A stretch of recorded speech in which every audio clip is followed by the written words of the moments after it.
All right. Let's just make sure everything's up and at 'em and we'll get going. Hope everyone is well. Good morning. We'll officially start here. Let me just make sure everything's up and at 'em. I don't have a on-site producer, so I need to see it for myself. YouTube, we are awake. What's up, Rockfin? You awake, Rockfin? Rockfin, you are awake. YouTube beat Rockfin there. YouTube was second. Twitter's always first, by the way. Twitter, despite its many flaws, they all have many flaws, but Twitter is always first, and then YouTube and Rockfin, it's always a battle for second or third. But it was definitely YouTube and then Rockfin. Anyway, what's up, everybody? Good afternoon, good evening, good morning, salutations to everyone checking out the podcast later. Hope you are well. Please leave us a 5-star review, would you? That'd be fantastic. Welcome to Get Your News On with Ron, the weekly show where I go through news that I deem to be very important. Not the only news I deem to be very important. I should probably specify that. I think I mostly do, but I should reiterate it. There's a lot of important things going on. I don't get to cover all of them, but I cover the things that are, particular to my area of study, enthusiasm, I guess, and I cover that stuff which is often neglected by the corporate media. So we're going to be talking about East Palestine. We got some updates on East Palestine. We're going to be talking about what's going on with a anti-LGBTQIA bill in Tennessee. We're going to be diving into that. We're going to be talking about the Supreme Court. They don't understand the internet, but they might be ruining it anyway. And also, last but certainly not least, we're actually going to end on a little bit of a fun one. We're going to end on something a little bit of fun, and Italy threw a little bit of shade at Howard Schultz. We're going to dive into that. That's going to be kind of like our fun, more fun, I guess, comparatively speaking. But let's start. We're going to start with East Palestine. Now, as many of you already know, East Palestine, Ohio is where that train derailed in early February. They did a controlled burn of all the chemicals, and the chemicals are in the air. They're making people sick. They're killing the animals. We're going to dive into that in a second here. And nobody's talking about it. Status Quo, the news network that I do Thursdays with, I do a show with them on Thursdays. They've been covering this on the beat. They sent Status Lou down there to cover it. But barely anyone has been covering East Palestine, and people are getting very sick. And the chemicals are floating around in the atmosphere. People in other counties are reporting having symptoms, runny noses, scratchy eyes, chemical burns. So we're going to dive into some of this, but here's something that they're just jumping into now, finally. Not now, get away. Estimated animal death toll. This is from CBS. Estimated animal death toll from Ohio train derailments tops 43,700 as time frame for environmental recovery remains uncertain. Last week, officials said they believed that the Ohio train derailment had killed more than 3,500, but it's fine for people, aquatic animals. Fine for people, guys. Totally fine for people. On Thursday, they provided a new estimate, pushing the total to more than 43,700. So the Ohio EPA decided when it initially happened it was too dangerous to enter the water without specialized gear and proper equipment. So the newest estimates show that roughly 38,222 small fish were reportedly killed as a result of the derailment, as well as an additional 5,500 other species of fish, amphibians, and other creatures. So this is killing a bunch of animals, but they ended the evacuation order. In Ohio, they ended the evacuation order, and they told people, oh, it's okay to go back. You can go back to your homes. It's safe. Well, why did they do that if this thing's killing a bunch of animals and making a bunch of people sick? Why did they do that? Well, we found out why. We found out the reason they did that was because if they call off the evacuation order, the company, Norfolk Southern, the train company responsible for this derailment and others, and keep in mind, this is all fresh off the heels of the Biden administration crushing a rail strike. The Biden administration crushed a rail strike. The Trump administration gutted protections that would have made this stuff less likely to happen. So this was a bipartisan effort through and through. And anyone who wants to try to tell you that their Wall Street sponsored team is impartially responsible is just playing partisan hackery. This was a bipartisan effort to make this reality happen. And now they're saying we have no idea. This is getting into waterways. It's getting into soil. So they have no idea how long it will take to clean this up. They have no idea how long. I mean, check this out.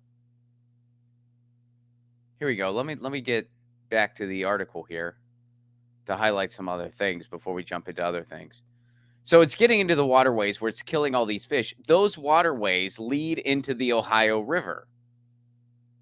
So it's going into the main rivers. Now they're saying they haven't seen any dead aquatic lives, but who knows?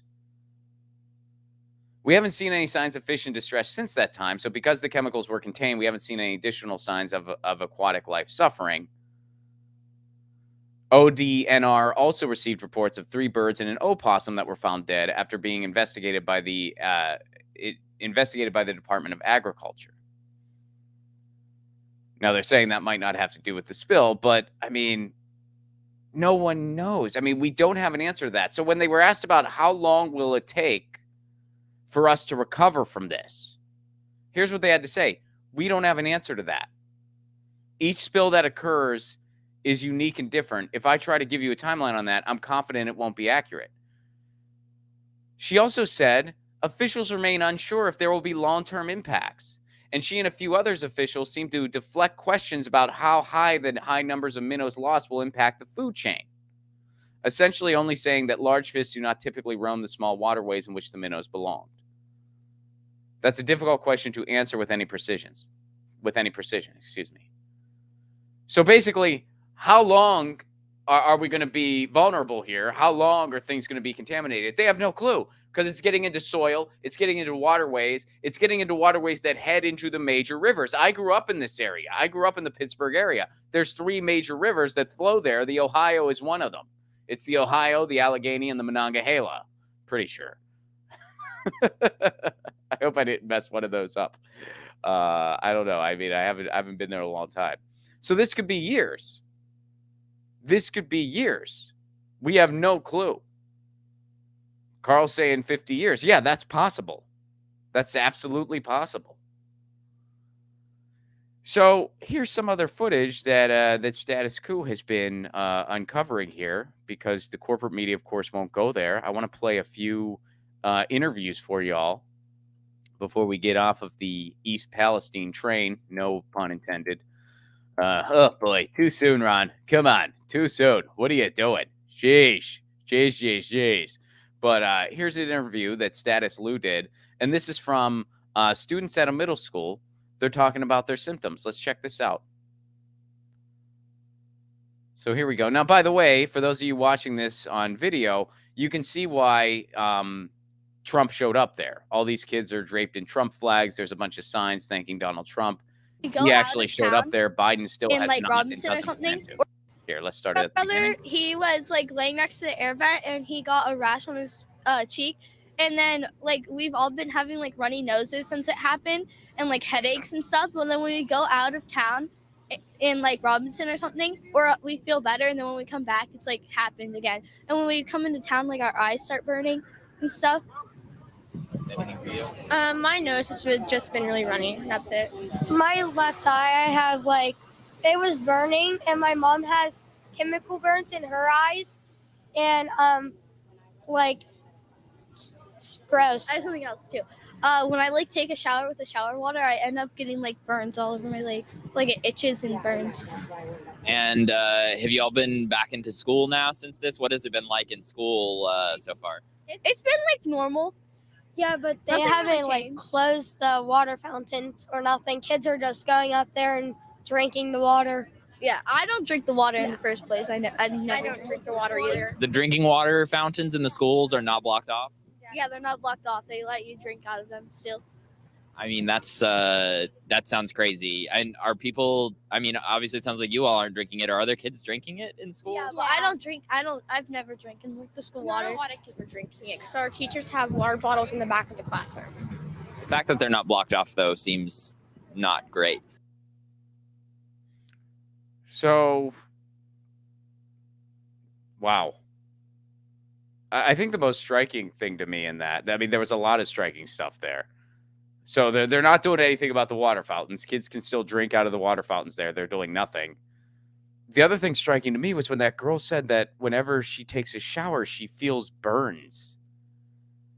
I mean, that, and maybe it's just like it's irritating something, that she already had prior. Like, I'm not sure, but it sounds like it's like this water is completely unsafe. Like, this water is just completely unsafe, and they're doing nothing about it. They're doing nothing about it because they don't want the company to have to foot the bill for anything. These people shouldn't even be there right now. They should have evacuated, and it should have been paid for by the company. So I want to go here next. Here's an interview with a mom and what her kids are going through. And I got to tell you, this is heavy. This is heavy. And shout out to Status Quo for being one of the only places that's going there and investigating this and talking about it. And shout out to Status Lou, who's putting his own safety at risk to do this. I guess, Candace, you want to just talk about the experience you've had with all of this so far? You mentioned you've got sick kids at this point, unfortunately. Can you just talk a little bit about how this has been affecting you so far? Well, when they said it was all clear to come home, we ended up waiting another 48 hours. We bought air purifiers for the home, allowed them to run because I am a mother of 5 boys and I have a 2-year-old and a 10-year-old still at home with me. About 24 hours after we came home, my 1-year-old got very, very hoarse. I ended up scheduling a pediatrician appointment. They're breaking out with rashes. I'm taking them to the doctors. They're telling me, well, they have eczema and they have croup because we can't diagnose them with chemical burns. We can't diagnose them with chemical burns of the lungs because almost after 3 weeks, they're still waiting on guidance from the Ohio Department of Health. How long is it going to take? Are one of my children going to have to drop dead before they get guidance? I mean, it's obvious to me. My other son, which my children have never been sick since they've been born. I mean, it's on record. Never an ER visit, nothing. Rush him to the ER visit. They wouldn't even see him until I gave him a decontamination shower. And then they don't want people to panic. Well, I've never brought my children. I'm a mother of 5 where they had to get a decontamination shower before being seen. They diagnosed him with croup. I'm telling you, on the way to the hospital, this kid was lethargic, runny nose, not moving. Once we were out of this town for 3 hours, he got better, came back home within 2 hours, sick again. So they're saying it's not from the train, right. Then why are we getting sick? And also, why are they making you go be decontaminated if it's not from the train before you go in? That's insane. And even as we're doing this, another Norfolk Southern train rolling through town. Profit before people. Nailed it. Profit before people. Yep. Profit before people. Wow. So I'll be honest with you. I'm not even sure how a decontamination shower works.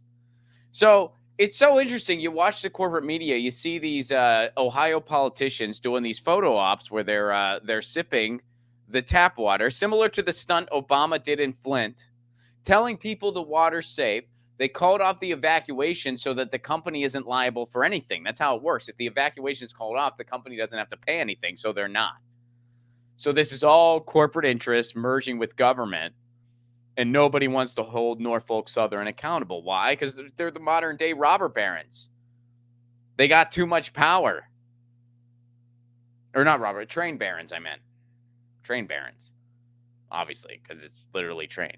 This is the same reason why they crushed a freaking rail strike. And they're not telling people what's really going on. And other counties are being affected by this. It's going into, I mean, hey, I have family in Pittsburgh. I told you all about this. I told my family about it. They're like, oh, that's nowhere near us. Yeah, it freaking is. And it's going towards you. This is legit. And the chemicals that are in the air are linked to causing cancer. And things like that. And it's in the freaking air. And this could take decades. of a recovery. And no one's taking any accountability. And this is, I mean, this is literally an example of corporation merging with the state, which is quite literally fascism. And you also have to wonder, like, what is the point? Like, is this how our federal government behaves? And if so, I mean, what the hell is the point? I mean, you see the mayor of this small town begging for help. Biden said he's not even going. The president of the United States is not even showing up here. Pete Buttigieg finally showed up. And he actually blamed the Trump. I mean, Trump showed up, which of course he just showed up for a photo op. I'm not giving Donald Trump any credit here. You know, I know he just did it out of self-interest and interest for 2024. But Pete Buttigieg, when he finally showed up, and people were like, well, when are you going to take accountability? He started talking about the Trump administration. Like, well, are they finally going to take accountability for the deregulations they did? It's like, look, we all know that they gutted protections, but guess what, man? They're not in power. I mean, there was another segment where they interviewed Pete Buttigieg. He's like, well, we need to talk to them to see if they're willing to change course. They're like, you're in charge. Why don't you change course? We know the Trump administration was terrible. We know they gutted protections, but dude, they're not freaking in charge. You're in charge. And the guy who is president isn't even bothering to show up here. I mean, a reporter literally asked him that when he's just like, well, we're going to see if they'll take accountability and agree on changing course. And he goes, well, why don't you just change course? Trump's not president, dude. It's remarkable watching this. Like it's absolutely, you keep wondering where the bottom is, and you just eventually you have to stop asking that question. You have to stop asking the question, where is the bottom? Because you will always be blown away by, oh no, it's even worse. And you look at this, you look at how these people have just been completely abandoned and they're being poisoned and no one's doing anything. And in fact, all they're doing is running cover for the corporations to make sure they don't have to ante up on anything. The president literally said on camera, yeah, it's not a priority for me to go there. Well, he's having photo ops out in Ukraine. This is an empire. That's what this is. This is a modern day empire. You know those empires you read about in the history books where they completely neglected people at home and just used them as pawns in their military while they tried to just pretty much conquer the frickin' world? That's us. We're the modern day empire. And there's no sugarcoating it. There's no sugarcoating it. We are no different than empires that came before us. And eventually we will see the same end. You know, the empire is eventually going to end. They all do. And when it does, it can either be a kind of graceful end where we're all better off for it, or it could be not so pretty. That's just the reality of it. That is just the reality of it. Yikes. So let's go over to Section 230 and what's going on with SCOTUS. So quick refresher here, even though this is one of the beats that I do cover a lot. Section 230 is the piece of legislation that basically allowed the internet as we know it to exist. It assures all of us free speech on the internet. Now, Section 230 has been an item of controversy because it one of the many things it does is it kind of gives social media platforms shields from being responsible for things users post. Now, some people are saying, hey, social media platforms should be held responsible for more stuff that happens on their platforms. And you kind of see both sides of the establishment coin going at it from that way. The Democratic establishment says, oh, Section 230 should be gutted because social media platforms should moderate more and they should censor more. And we want more of that. So make them liable for what people post. Now, on the establishment right, they're saying, no, we should gut Section 230 because when they do censor our conservative voices, because again, they entertain the fantasy, and I say fantasy because it is just objectively completely false, that social media platforms censor right-wing voices more than anyone else. Again, that's categorically false. But that's the claim that they entertain. So they're saying, oh, when they censor us, they should be held liable. In reality, gutting Section 230 would lead to a lot more censorship, not less, because they're going to be scared of a lawsuit whenever anyone posts anything. And B, it doesn't just apply to social media platforms. It applies to everything on the internet. It applies to comment sections under a news article. It applies to online classified ads. It applies to personal websites. It applies to everything. So if you gut Section 230, it will have a ton of unintended consequences. In fact, all the stuff that they've tried to do with Section 230 has already led to a bunch of ridiculous consequences. When Amy Klobuchar was saying, oh, well, we'll hold social media platforms liable if there's any monetary transaction involved. Guess what YouTube did? They went and they demonetized a bunch of channels. They went any channel that was remotely like doing anything that they deemed as undesirable. They just completely demonetized them. No explanation given, because they're like, well, we're just going to demonetize you. So gutting Section 230 is a bad idea. What a good idea is having new policy that meets the moment, expanding on Section 230. Instead of blowing a hole in the policy that gave us free speech on the internet, instead, let's have additional policy that meets the moment. What do I think that additional policy should be? A digital Bill of Rights, where among many things, they talk about how these social media platforms need to follow the free speech laws of the United States. We have laws around free speech. We even call them, wait for it, free speech laws. Just make the online sphere follow them. To me, that is by far the most simple, although it's not really simple, nothing is, but comparatively speaking, the most simple and obvious solution. But let's go over to what's going on. So now, bringing this up to date here, SCOTUS is involved in this lawsuit involving Google and Gonzalez. It's Gonzalez v. Google, because they're saying that Google should be held liable for terrorist attacks and things like that. So let's just dive into the article. Now, here's the headline from Ars Technica. SCOTUS is confused. They're confused after hearing arguments for weakening Section 230 immunity. Today, the Supreme Court heard oral arguments to decide whether Section 230 immunity shields online platforms from liabilities when relying on algorithms to make targeted recommendations. Many Section 230 defenders feared that the court might be eager to chip away at the statute's protection, terrified that in the worst-case scenario, the Supreme Court could doom the internet as we know it. Yes, that is true. However, it became clear that the justices had grown increasingly concerned. The case before the court, Gonzalez v. Google, asked specifically whether Google should be held liable for allegedly violating federal law that prohibits aiding and abetting a terrorist organization by making targeted recommendations that promoted ISIS video to YouTube users. If the court decides that Section 230 immunity does not apply, that single decision could impact how all online platforms recommend and organize content.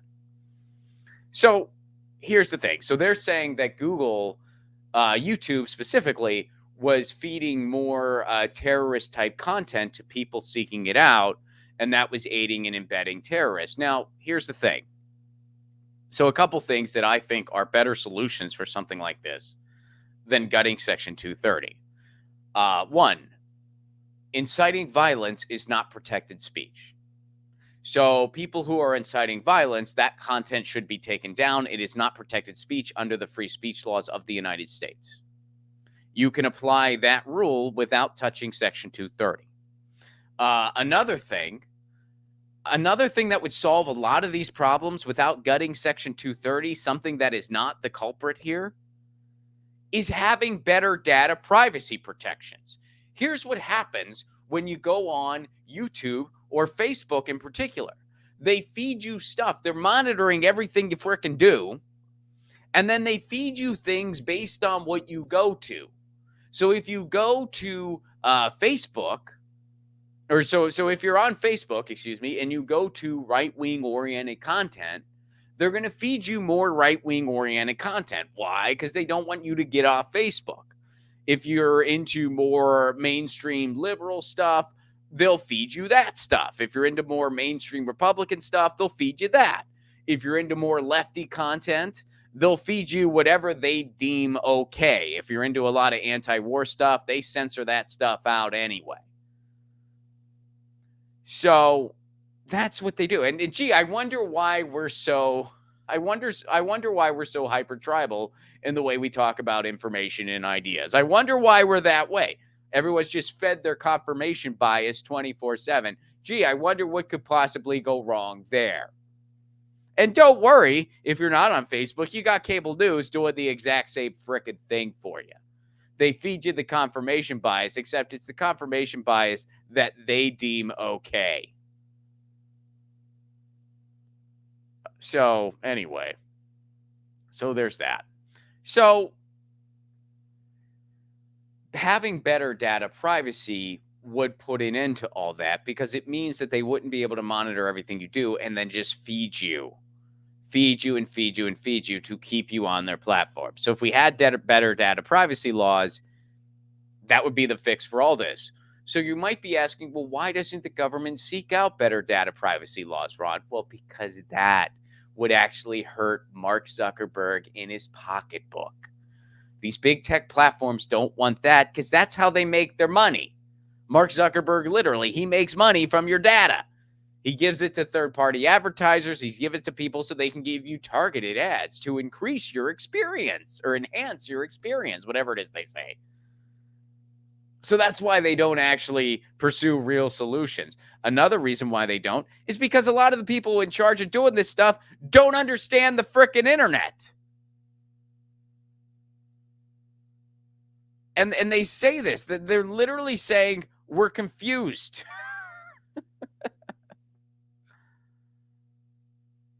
Now, here's something crazy. I want to highlight this part here. Brett Kavanaugh, of all people, actually had a reasonable take. I know that's holy shit. But Brett Kavanaugh actually said that this could lead to many more lawsuits. And he's actually kind of correct in that situation. If you did this thing where now social media companies are liable for everything people post, they're going to censor everything and anything because they're not going to want to get in trouble. And they're going to be vulnerable to lawsuits every freaking day. It's not going to go well. It's going to have a ton of unintended consequences. And you literally have people in the Supreme Court just straight up say, we don't really understand this that well.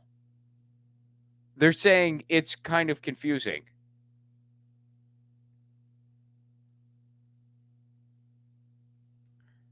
So during the expert panel, even if Google wins this case, he remains nervous that the Supreme Court's decision in this lawsuit and others will influence future lower court decisions that could undo Section 230 protections.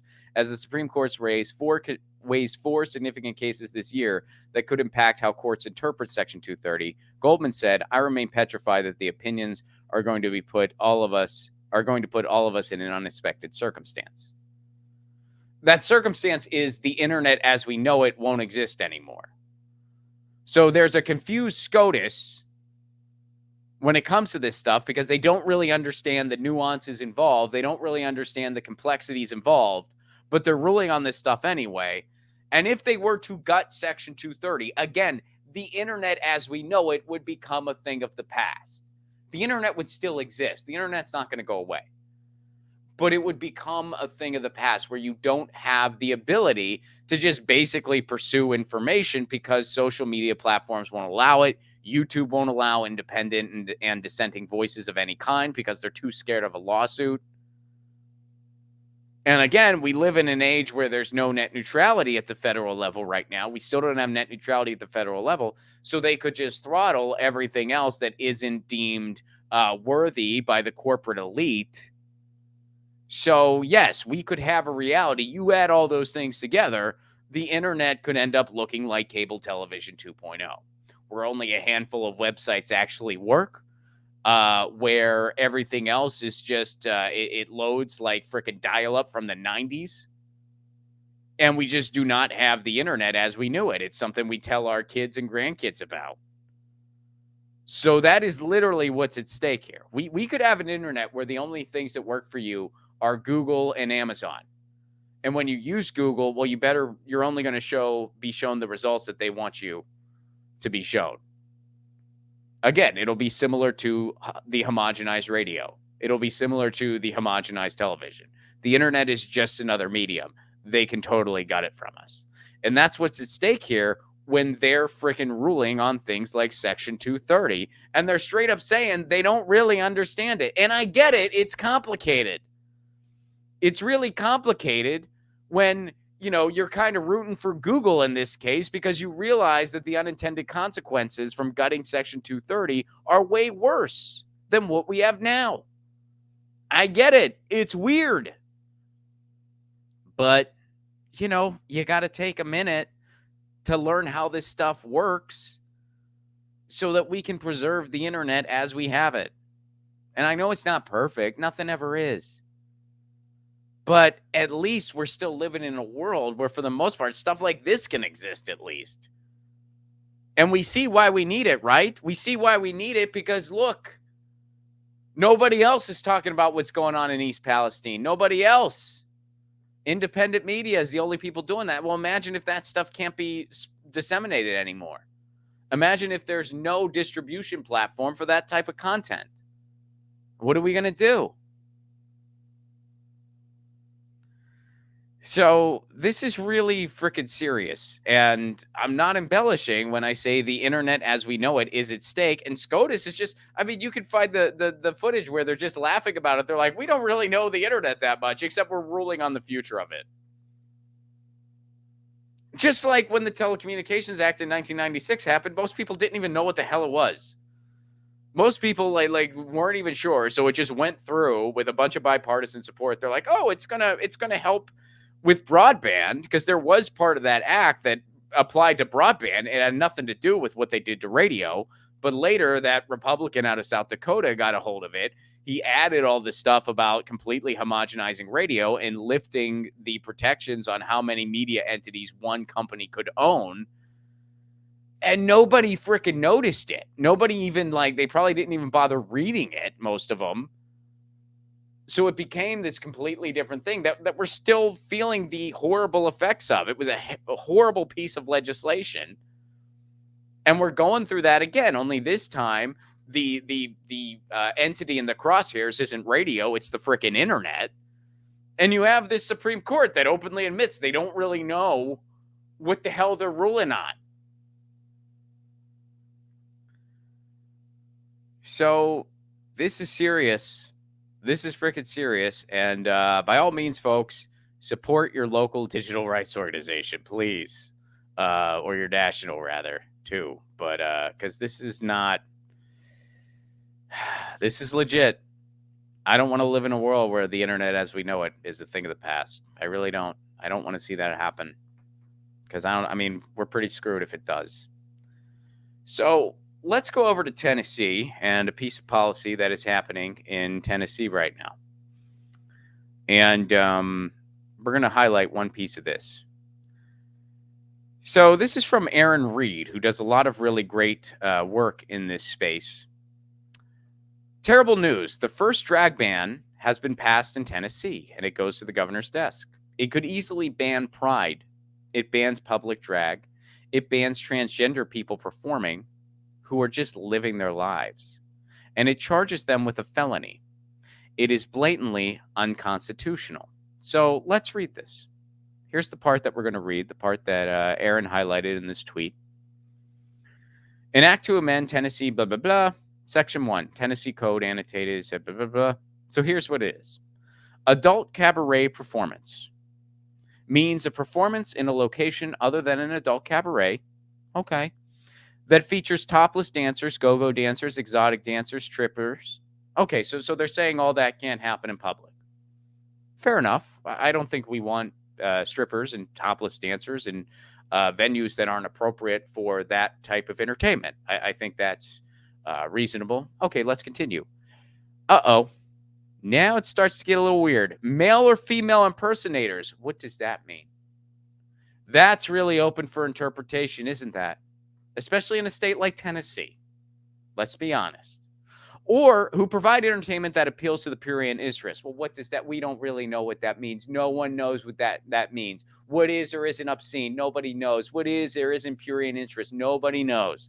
Now it's getting muddy, and it's doing so on purpose. Now here it gets real muddy. Or similar entertainers. What does that mean? Similar entertainers? That could be anything. That could just be somebody with a T-shirt that says, I support gay people and I think they have the right to exist. That could be applied to them, similar entertainers. That could mean anything, regardless of whether or not performed for consideration.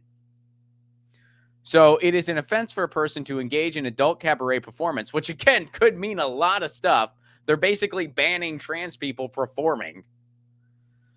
It is an offense for them to engage in it on public property or in a location where the adult cabaret performance could be viewed by a person who is not an adult, notwithstanding this section expressly preempts an ordinance, regulation, restrictions, or license that was lawfully adopted or issued by a public political subdivision prior to the effective date, blah, blah, blah. And I tweeted, similar entertainers, freaking wow, this is disturbing on so many levels, but it is intentionally vague so they can shut down pretty much anything they don't like.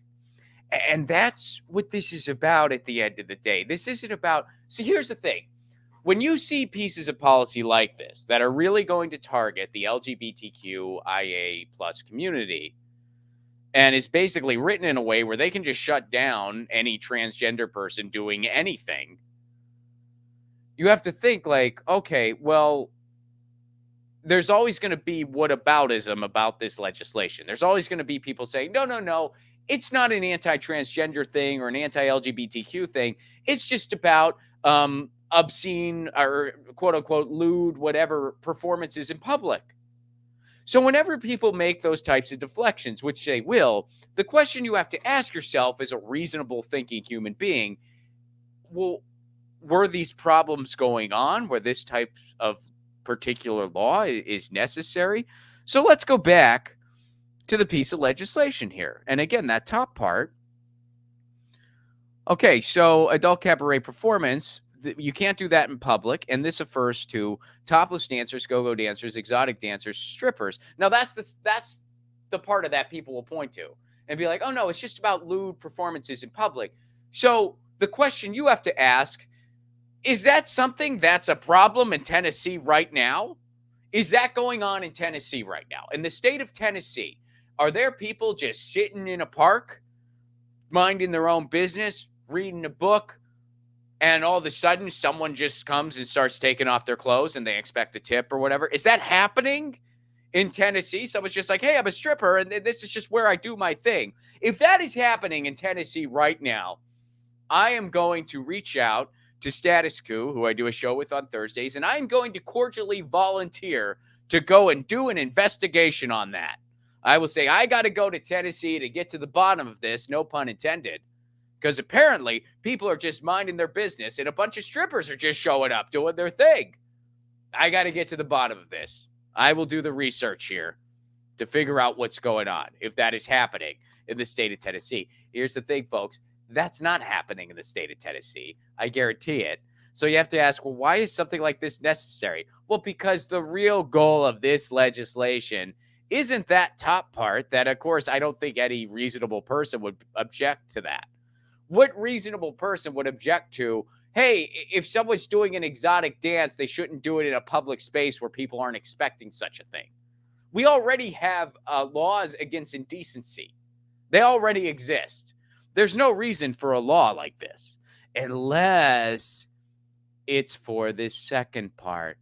Male or female impersonators who provide entertainment that appeals to a prurient interest, or similar entertainers. Again, this is going after drag shows. This is going after transgender people reading stories to children. This is going after, as Aaron points out, pride, public drag, transgender people performing basically anywhere. That's what this is all about. That's what this is all about. This has nothing to do. And this is how they get policy like this through.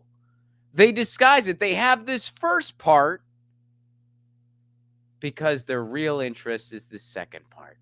And that's what's happening in Florida. That's what's happening in Tennessee. Oh, it's not about making life completely even more difficult for transgender children by not giving them what few resources they have. It's not about that. It's about parental choice. It's about not showing kids something they're not ready for. We're not trying to completely sanitize history. We just don't want kids to have something they're not ready for. Well, we already express judgment with that stuff. We already express judgment when our kids are in school as to what they're ready for and when. So again, they're trying to disguise hateful, unreasonable things that are intended to completely stamp out groups of people. And they're trying to disguise it in reasonable legislation that no reasonable person would really be opposed to. You know what I mean? And that's what they're doing.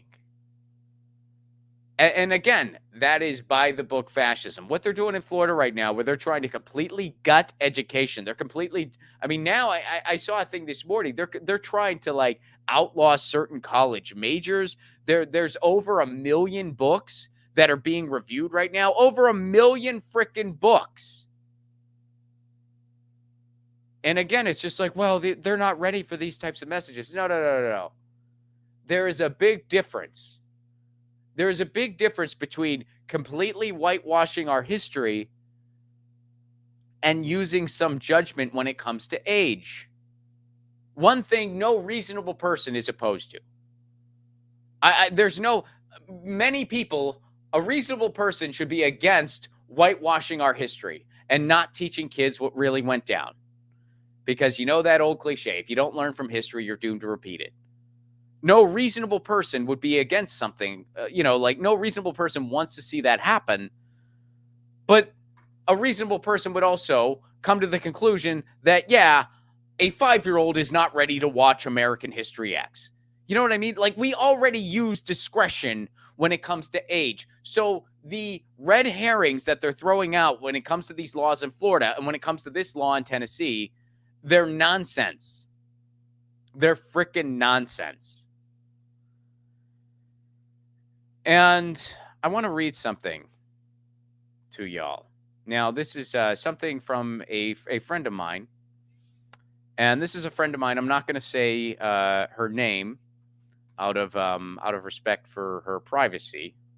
Hold on. I actually need to log in here. But I'm not going to say her name out of respect for her privacy. But she is a friend of mine from college who is... you've got to be kidding me. All right. You know what? I'm going to do this on my phone. Sorry. Hold on 1 second, folks. Let me go ahead and pull this up on my phone instead. But this friend of mine posted this, and I think it's really pertinent to this whole situation. Now, this is a friend of mine who has children. This is a friend of mine who is bisexual. She's part of the LGBTQIA community. And here's what she had to say. Now, this is in regards to a photo of herself and her child and her husband at Pride. And she says, I never thought this photo taken 4.5 years ago at a Pride event would be so controversial. Yet here we are. Drag is extremely important to a lot of the LGBTQIA plus people. For many like me, it's the first exposure to our discoveries that the way we felt about ourselves inside could be celebrated, not admonished. And the drag community is one that has brought education, love, and acceptance to our world for centuries now. As a parent, it was always a joy to me that I could take my children to a kid-friendly place to teach them about my background and to ensure that they know we'll stand by them no matter who they are and who they love. I can't take my kids to drag queen story hours or kid-friendly performances anymore. It's no longer safe. White supremacy groups have formed websites that track such events to create protests that could turn violent. This is the only thing I had for my kids to share the love that being LGBTQIA plus brings, and it was taken away from me. A law in Tennessee is hitting the Senate floor this week that would ban public drag. Think about this. If you're caught in drag in Tennessee, if this passes, you could face 15 years of jail time. Georgia now has a Don't Say Gay bill making its rounds, and over 120 anti-LGBTQ bills have been introduced in the U.S. this year. Drag shows have never resulted in child molestation, but churches have. Why has no one tried to ban all churches? A kid's drag show is not the same as a bar drag show. The same way a G-rated movie is not the same as an R-rated movie. But why has no one tried to ban all movies? Some people have tried to ban a lot of movies, but I get what she's saying. This has nothing to do with protecting families. It's a slew of fear-mongering propaganda designed to reduce the number of Gen Zers coming out of the closet, so the GOP has a lesser chance of losing the 2024 election.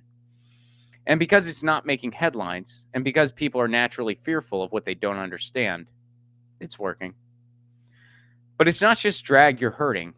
These laws will increase suicide. They will increase depression. People will get hurt and they will die. But I guess it's all fine if you win in 24, right? Do better, be better, stop this hate. And, personally, I think it goes far beyond 2024, any one election. I think it goes into, the far right wing in this country doesn't want people who aren't exactly like them, honestly. And there was always a scapegoat. And for a long time, it has been the LGBTQ community that has been one of the many scapegoats. And, you need to speak out about stuff like this. You can't be quiet. I actually got this piece of feedback the other day. I didn't respond to it, but I got a piece of feedback. Ron, why do you talk about these issues that only apply to a small group of people? And they were criticizing me for talking about these types of issues, for talking about these types of bills. And first of all, I find it very disturbing that one finds it objectionable that someone should have some empathy, that when a group of people are trying to be literally eliminated, you find that disturbing and speak out about it. I think anyone should be disturbed by that. But, even if you want to try to pretend like it doesn't eventually apply to you too, well, gee, it does. You know why? Because this is by the book fascism. This is by the book authoritarianism. This is a theocratic fascistic agenda that's going on in your country. And there's that age-old cliche, first they came for the communists. I didn't speak out because I wasn't a communist. Then they came for the socialists, and I didn't speak out because I wasn't a socialist. Then they came for the trade unionists, and I didn't speak out because I wasn't a trade unionist. Then they came for me, and there was no one left to speak out for me. So if you can't be concerned about other human beings who are your neighbors, that's sad. That's on you. But guess what? If you think this type of stuff doesn't apply to you, you're freaking wrong. You're freaking wrong. And if you think at the end of the day that the corporate political elite care about you, that you're going to be on the winning side if they get their way, and they're already getting their way, you're wrong. You're freaking wrong. So, again, shout out to my friend for writing such a beautiful piece, and I think she sums it up very well. And I'm again, I'm not going to go into specifics for her privacy, but this was read by permission. I did ask her if I could read it, and she said yes. And those are some wonderful words. So thank you to her, and thank you to her for letting me share it. All right, let's end on something a little funny. I scheduled the show this way on purpose. I'm like, I'm going to do a pretty heavy thing that I might get a little emotional, and you probably noticed I did. So let's have something a little more, at least you'll get a little bit of a chuckle here. Now, this goes into Italy, which you guys know how much I love Italy. In fact, I got to say this as a quick aside, folks. Yesterday, the weather was really bad in California. We got like snow in Los Angeles in particular. We got snow, which is crazy. The snow-capped mountains are really, really pretty where I live. I'm going to be posting pictures of that later. But first, I got to say, yesterday, so fortunately, my wife and I, we had nowhere to go. So we just kind of stayed home and enjoyed the day. When it got sunny again, I did go down to the beach for a little bit. It was cold, but it was fun. And man, yesterday was the most Ron sports-centric day in the history of ever. So my day started with Forza Napoli, my favorite football team, / soccer, and Forza Napoli won. Then the Pittsburgh Penguins, my hockey team, played.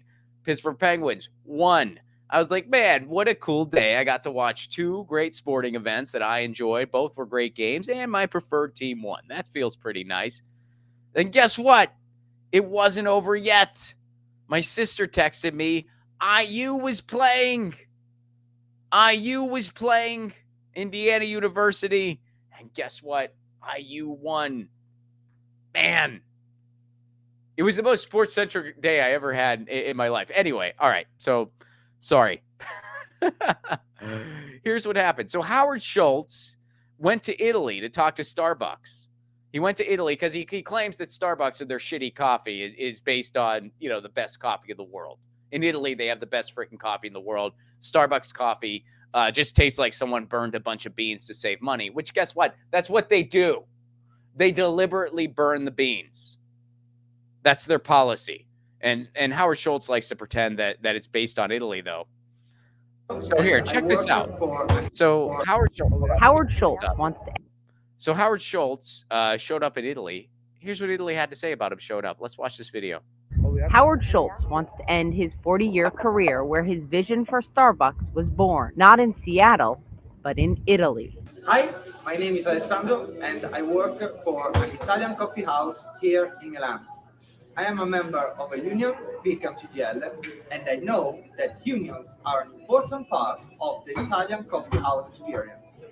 I have heard that Howard Schultz tried to model Starbucks after the Italian coffee house.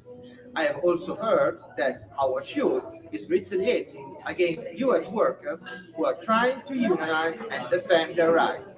I feel so sad and so bad that Howard Schultz is trying to bust the union in the US, because this is not how we do things here in the Italian coffee shop. Howard Schultz and Starbucks, it's time to respect your workers' right to form a union. Viva Italia! Boy, that is so awesome. An entire country just told you to F off, Howard Schultz. Oh, man, that is beautiful. Hi, I'm Howard Schultz, and my coffee shop is based on Italy. Oh, really? Really, Howard? Well, here we have frickin' unions. We have workers' rights, and we don't burn our beans. So how about you respect your workers' rights to form a union, Howard? Oh, gotta love it. You gotta love that. And, of course, shout out to all the Starbucks union efforts going on throughout the country, and may they continue. May they continue. Dage e dese sempre, viva Italia, Schultz e merda. Yeah. Come on. Thought that would give you guys a little chuckle. Thanks so much for being here. Tour dates, I got them. So April 14th, second show in Los Angeles. Come check it out. That's my second show at the Glendale Room, getting ready for the Edinburgh Fringe Festival, which I will be attending. I'm going to be there, folks. May 12th, third show at the Glendale Room in Los Angeles. June 16th, Madison, Wisconsin. June 17th, Minneapolis, Minnesota.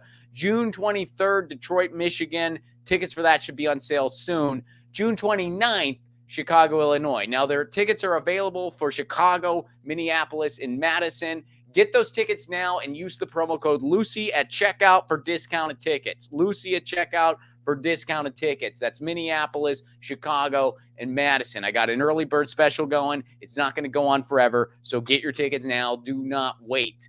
Also, I got another special announcement before we sign out here, folks. My film, my pilot, actually, Loner, we're dropping it March 1st. We tried to figure out what to do with Loner, decided I'm going to drop it myself. Loner officially comes out March 1st. If you want to support Loner and other efforts, patreon.com/Ron Placone. First of all, if you're a patron, you can watch Loner now. You don't have to wait till March 1st. And for a Give What You Can level, you get all kinds of exclusive content, all the patron streams, which is going to happen next, and all of full stand-up clips not available anywhere else, all kinds of fun stuff. We do Zoom meetups. That's all for a Give What You Can level. Even $1 a month goes a long way. Speaking of the patron stream, that's going to happen right after this. That's just the casual chat stream, the post game, if you will. All are welcome to attend, but the replay is only available on Patreon and Rockfin Premium. And to everyone listening to the podcast later, again, if you want to check out those streams, patreon.com/Ron Placone, Give What You Can level. There are no tiers, TIERS, on my Patreon. So, folks, stay tuned. I will be right back. Don't go anywhere. And in the meantime, you know the drill. Lucy, she says meow, and I say peace, love, and a general strike.